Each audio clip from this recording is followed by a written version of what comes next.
Boa tarde, meu nome é Victoria, eu tenho 18 anos e hoje eu quero vir falar um assunto muito sério que aconteceu comigo e eu estou escondendo. Mas infelizmente chegou a um ponto que eu não consigo esconder mais, gente. Eu fui aprovada no exército, sim, e eu fiz de tudo pra que eu não conseguisse ir, né, pra que revertessem o assunto. Mas eu escutei coisas que eu não queria ter escutado, entendeu? Gente, eu fui falar lá com os militares no dia que eu fui passada pra segunda fase e expliquei o caso de eu ser uma mulher trans, né, e eu não poderia, eu achei que era um direito nosso a não servir o exército. Mas, gente, eu tô com muito medo do que eu vou ouvir lá dentro, ou do que vão fazer comigo. Eu vou estar totalmente insegura lá dentro, por quem eu sou. Vai me doer muito eu ser tratada por algo que eu também não sou. E eu tô vivendo um pesadelo, a minha vida agora vai ser um pesadelo. Posso ser que eu fique com traumas pro resto da minha vida. De verdade, eu não queria que isso estivesse acontecendo. Eu queria conseguir reverter isso, mas eu não consegui, gente. E não tem muito o que eu ficar falando, explicando. É isso. Eu não sei quando eu vou conseguir voltar aqui pra gravar. Se eu vou conseguir colocar minha cara aqui pra gravar algum dia de novo. E de verdade mesmo. Muito obrigada por todos que estavam aqui comigo. Muito obrigada a todos vocês. Eu amo vocês, de verdade. Mas eu não vou aguentar mais. Um beijo. Talvez não seja um adeus. Mas eu não sei o que vai ser daqui pra frente. Eu vi um vídeo aí de uma pessoa, um influenciador, falando que o exército vai resolver o problema do Brasil. Eu acho que o cara ignora a história do Brasil, né, cara?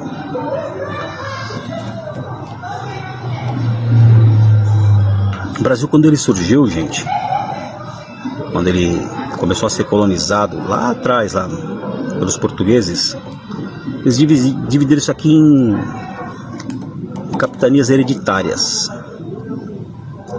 Capitanias são quartéis da Marinha, né? Capitania dos Portos.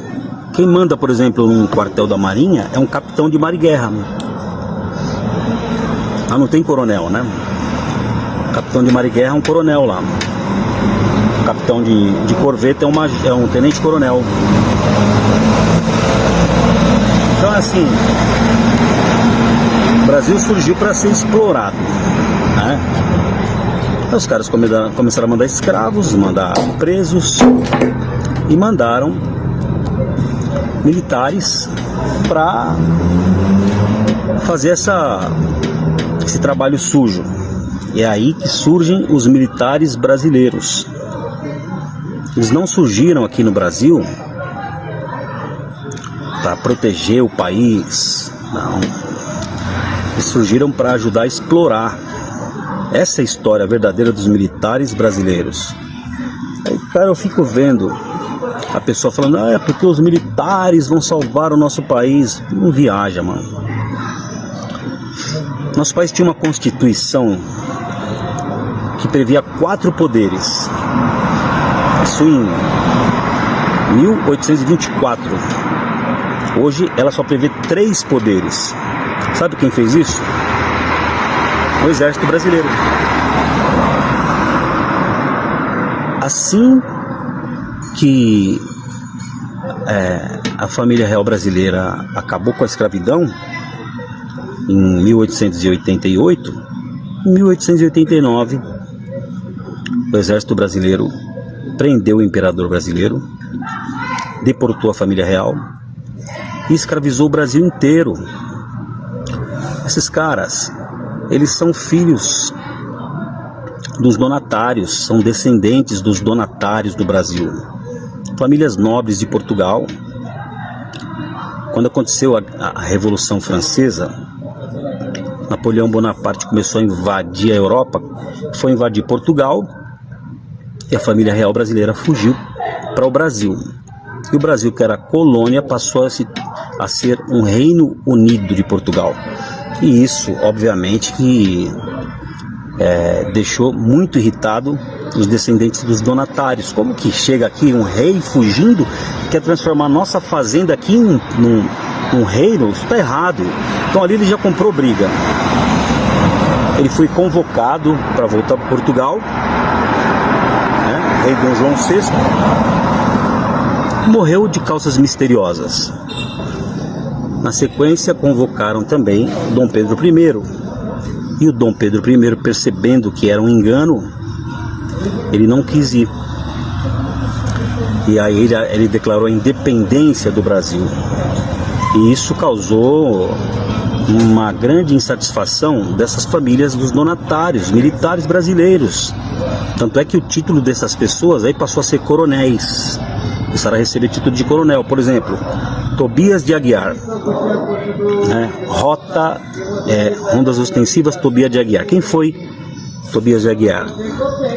Rafael Tobias de Aguiar era um brigadeiro. Mas por quê? Ele era militar? Não, cara. Era um título que eles davam para esses caras. Coronel. O pai do Tobias de Aguiar era um coronel. Coronel Antônio Francisco de Aguiar. Fazendeiros de escravos. No Brasil, você tinha já na época o Barão de Cotegipe, que era o presidente do Senado brasileiro, que era escravagista e era extremamente contra a família real. Porque os caras já tinham proibido o tráfico de negros, já tinham criado a lei dos sexagenários, do ventre livre. Isso aí estava mexendo no bolso dessa elite brasileira que veio aqui para escravizar. Eles não vieram aqui para transformar isso aqui num país para as pessoas viverem. E o serviço sujo era feito pelos militares. Bom, como eu disse, o Dom Pedro I, segundo, aliás, né, lá na frente, retirou o Barão de Cotegipe, colocou José Bonifácio no lugar dele como presidente do Senado. Foi aprovada a Lei Áurea. E isso ofendeu demais esses fazendeiros de escravos. Então, eles pegaram o Marechal Deodoro da Fonseca, que era um velhinho, e fizeram o Marechal Deodoro da Fonseca proclamar a República. Hoje era pra gente ser um dos reinos mais poderosos do mundo. E os caras falaram: não, vamos proclamar a República. Dom Pedro I tinha feito um hino pro Brasil, gente. E o hino, a exemplo de todas as grandes democracias, falava de guerra. Ou ficar a pátria livre ou morrer pelo Brasil. Esse era o hino do Império Brasileiro. Os militares, inteligentes, como sempre, né, trataram de acabar com a identidade de um povo guerreiro e criaram um hino para nós. E esse hino fala: deitado eternamente em berço esplêndido, fulguras, ó Brasil, florão da América. Pega o hino da França para vocês verem, gente. Allons enfants de la patria, et jour de gloire t'arrivé. Contra nuit de la tyrannia, l'étendard sanglante lever. Aux armes, citoyens, formez bataillon, marchons com sangue impur, abreuve nos sillons. Avante, jovens da pátria, formemos batalhões. As armas, peguemos as armas, formemos batalhões. Marchemos, porque contra nós a bandeira da tirania está levantada. Ouça o barulho dos ferozes soldados que estão vindo para decolar os vossos filhos, os nossos maridos. Marchemos e que o sangue impuro banhe os nossos campos. Esse é o hino da França. O hino da Itália: tendiamo-te a corte, siam pronti alla morte. O hino de Portugal: contra os canhões, marchar, marchar. Vários países do mundo que são grandes democracias hoje são países onde forjaram na população a identidade de um povo que guerreia, que é guerreiro. Você vai nos Estados Unidos, todo mundo tem uma bandeira dos Estados Unidos.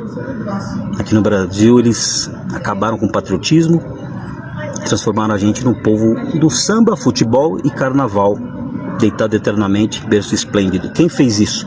Os militares. Então, cara, se você confia em militares, né, parabéns para você, mas você está muito enganado. Os militares brasileiros, eles não estão do lado do povo brasileiro, eles estão do lado das elites que dominam isso aqui. Eles não... Eles querem o Brasil uma colônia. Nós ainda continuamos colônia. Nós continuamos escravos aqui no Brasil. Você acha que militar vai fazer alguma coisa por nós? Esses caras pertencem a sociedades secretas. Eles estão por trás dos bastidores do poder. São filhos de juízes, filhos de ministros, pais de desembargadores, amigos de desembargadores, amigos dos grandes empresários, das grandes elites. Esquece, minha gente. Esquece. Não estou nem falando da polícia militar, estou falando dos militares de um modo geral. Oficiais generais. Esquece, não tem esperança em militares. Se nós queremos a democracia nesse país, se a gente quer liberdade, a gente tem que mudar o nosso pensamento, a nossa consciência. E eu, sinceramente, não vejo esperança nenhuma nisso. Porque nós chegamos a um nível de inconsciência da população que é irreversível. O povo prefere samba, futebol, carnaval e funk. Nada contra, mas eu não tenho esperança no Brasil. Tenho que concordar com você, Zacarias. Realmente, o Brasil, infelizmente, não tem esperança. Eu mesmo vivo aqui na Europa e posso dizer que não tenho esperança nem aqui na Europa, pois os valores e os princípios mudaram. É fácil você ver, é fácil você observar com inteligência quando algo não está indo como deveria ser. Então, é muito triste e é uma notícia terrível para as pessoas que ainda acreditam na política brasileira. E até mesmo a gente que vive aqui fora do Brasil, né, aqui na Europa, por exemplo, isso aqui já era. Então, cuide da sua vida, tente fazer o melhor e sobreviva. Se inscreva, dê o like e compartilhe esse vídeo. Pois o Zacarias acabou de dar uma aula. Ele mostrou a origem do mal. E como as coisas funcionaram desde sempre. Eu estive na Suíça em 2018. Eu tomei um susto. Eu falei, eu acho que eu vou encontrar a sua maioria brancos, né? Pô, você chega numa aldeia de índios, você acha que vai encontrar índios. Na minha cabeça, eu não encontrei suíços. Eu encontrei pessoas de outros países. Sri Lanka, sei lá, assim se fala, pessoas de outros países. Estive na Alemanha, encontrei africanos, uma boa parcela. Eu fiquei... Depois eu comecei a perceber e acompanhar as notícias da Europa, que de forma estratégica existem ONGs que traz pessoas de outros países, homens, né, saudáveis, que fingem fugir da guerra dos seus países, principalmente ali da África, mas na verdade que guerra é essa que ele está fugindo, que deixa a sua mulher para ser abusada no seu país, seus filhos para ser recrutados? É uma guerra, não sobra ninguém. Então, peraí, e eles quando chegam na Europa, eles têm benefícios, onde o povo de lá que tem que pagar, e são muçulmanos, Islã. Aí as pessoas falam assim, vai ter uma guerra, a terceira guerra mundial. A forma de uma terceira guerra mundial é muito prático, porque de forma estratégica, aquela utopia que tem em cada país, ela acabou. Não é mais seguro você dizer, vou morar na Europa, vou morar em tal lugar. Não, hoje está totalmente dominado. Você vê Islã em tudo que é lugar. Na hora que explodir uma guerra, os caras vão explodir onde estiver mesmo. Como a gente vê vários atentados que tem na Europa. Assim eu trago para o Brasil. De forma silenciosa, a China está trazendo o seu puxadinho do seu país lá. É um país que eu já disse que é um país comunista, é um país superlotado de população. Está trazendo para cá. Eu não acredito que venha a ter uma relação de brasileiros com chineses, até porque eu estava até falando isso com meu esposo. Os chineses têm um comportamento mais isolado, eles gostam de se relacionar com o seu próprio povo. No entanto, é um país que tem um conflito direto com os Estados Unidos. E nós somos muito retardados no campo bélico. Muito. Então, peraí, se aqui já está tendo essas acusações de bases militares, de trazer soldados maquiados de trabalhadores, né, para o Brasil, especificamente na Bahia, qual é a estratégia disso? É que quando surgir, de fato, uma terceira guerra, que é isso que a gente acredita que vai chegar, a guerra das armas, porque, entendeu? Aí a China estrategicamente negociando com o PT, né, que eles estão permitindo, e ainda alega que o país é soberano. Que soberania é essa? Soberania que ele alega quando vai para os Estados Unidos. Mas quando se trata da China, Rússia, não há soberania. Ele vende nossas terras, entende? Então, as pessoas estão se atentando que existe uma hipocrisia no campo da esquerda sobre esse contexto de democracia, soberania, e a gente sabe que a guerra ela é silenciosa e proposital. Esquerda e direita são as duas faces de uma mesma moeda. E, por ser assim no Brasil, os homens de bem foram adquirindo repugnância pela atividade política. Foram se afastando. E dela então se aproximaram aqueles que pertencem à escória da sociedade. Os mal-dotados, os incompetentes, os incultos, os hipócritas, os aproveitadores, os que viram e veem na política um excelente meio de vida fácil.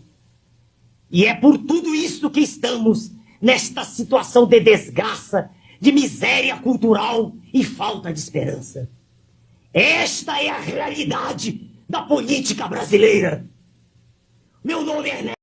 E o amarelo que a gente escolheu é o caneure, que é canário, que é canarinho, que é o nosso amarelo, que é o amarelo clássico do Brasil. Então viemos com essa cor. É claro que o azul também é o clássico, mas a gente conseguiu brincar um pouquinho com as outras cores, com um pouquinho do verde água e esse verde quase meio neon assim. Esse é um privilégio de poder ser brasileiro e trabalhar na camisa do Brasil. Tem coisa que a gente entende e esses gringos ignorantes não sacam. Tipo cana. Cana é a cara do brasileiro. Como aquele teu tio cachaceiro que vende o liquidificador para comprar 51 no bar. Só de falar já fiquei com uma sede danada. E quanto ao tecido, é muito vagabundo, feito na China, mas tem meia dúzia de merdinha que já serve para deixar o preço em uns 800 conto, porque isso é muito Brasil.